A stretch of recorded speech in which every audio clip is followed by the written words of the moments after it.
এবার মুসলিম ধর্মে মানুষ মারা গেলে কেন বড়ই পাতার গরম পানি দিয়ে গোসল করানো হয় তা নিয়ে স্বাস্থ্য বিশেষজ্ঞরা দিলেন চাঞ্চল্যকর তথ্য।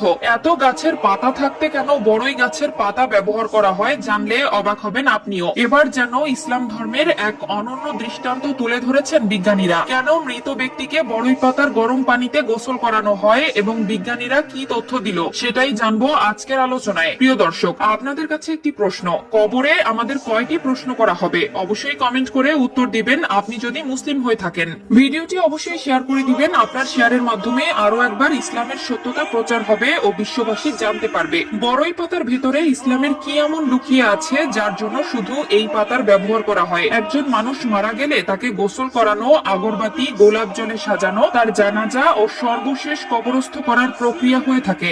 এর ভেতরে মানুষের মধ্যে একটি প্রশ্ন থেকে যায়, এত গাছের পাতা থাকতে কেন ইসলাম ধর্মে বড়ই পাতার কথা বলা হয়েছে? কেন মৃত ব্যক্তিকে বড়ই পাতা দিয়ে গোসল করানো হয়? এই পাতার সাথে ইসলামের কি মিল আছে? এবার তাই প্রমাণ করতে আধুনিক বিজ্ঞান চালিয়েছে বিশেষ গবেষণা। বর্তমান আধুনিক বিজ্ঞান এই পদ্ধতির সঙ্গে একমত প্রকাশ করেছে। বিজ্ঞানীরা তাদের গবেষণায় দেখেছে বড়ই পাতায় রয়েছে বেশ কিছু অ্যান্টিসেপটিক গুণাগুণ। বড়ই পাতা পানিতে কিছুক্ষণ ভিজিয়ে রাখলে এক ধরনের আঠালো প্রাকৃতিক নির্যাস পানির সঙ্গে মিশে যায়, যা মানব শরীরকে জীবাণুমুক্ত করতে অ্যান্টিসেপটিক হিসাবে দুর্দান্ত কাজ করে। মুসলিম ব্যক্তিদের মৃত্যুর পর গোসল করিয়ে তারপর কবরে দেওয়া হয়, আর এই গোসলের সময় তাদের বড়ই পাতার পানি দিয়ে গোসল করানো হয়। হাদিসের নির্দেশনা অনুযায়ী মৃত ব্যক্তির গোসলের পানিতে বড়ই পাতা বা কুল পাতা দেওয়া ইসলামী শরীয়ত সম্মত একটি রীতি, কেননা বড়ই পাতা পরিষ্কার পরিচ্ছন্নতার জন্য খুবই কার্যকরী। যদি বড়ই পাতা না পাওয়া যায় তবে সাবান বা এ জাতীয় কিছু ব্যবহার করাই যথেষ্ট। আর বড়ই পাতা মেশানো পানিতে গোসল করানো হলে প্রিয় নবী সাল্লাল্লাহু আলাইহি ওয়াসাল্লামের সুন্নাত আদায় করা হয়। অনেকে আবার এই রীতিকে ওয়াজিব বা আবশ্যক বলে থাকেন, তবে গোসলের পানিতে বড়ই পাতা দেওয়া ওয়াজিব নয়, বরং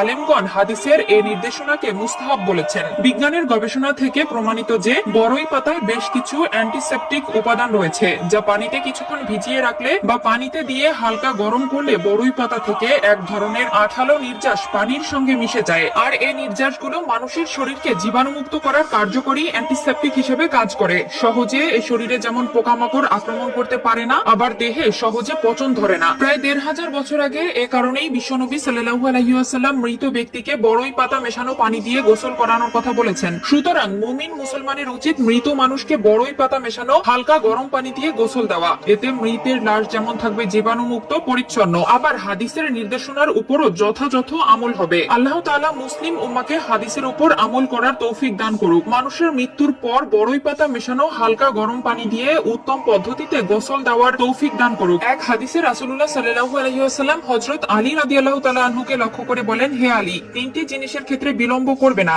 এক, নামাজের সময় আসবে তখন নামাজ আদায় করা থেকে দেরি করবে না। দুই, মৃত ব্যক্তির জানাজা যখন উপস্থিত হবে তখন কাফন দাফন সম্পন্ন করতে দেরি করবে না। তিন, কোনো অবিবাহিতা মেয়ের জন্য যখন কোনো উপযুক্ত পাত্র পাবে তখন তাকে পাত্রস্থ করা থেকে বিলম্ব করবে না। তিরমিজি শরীফ।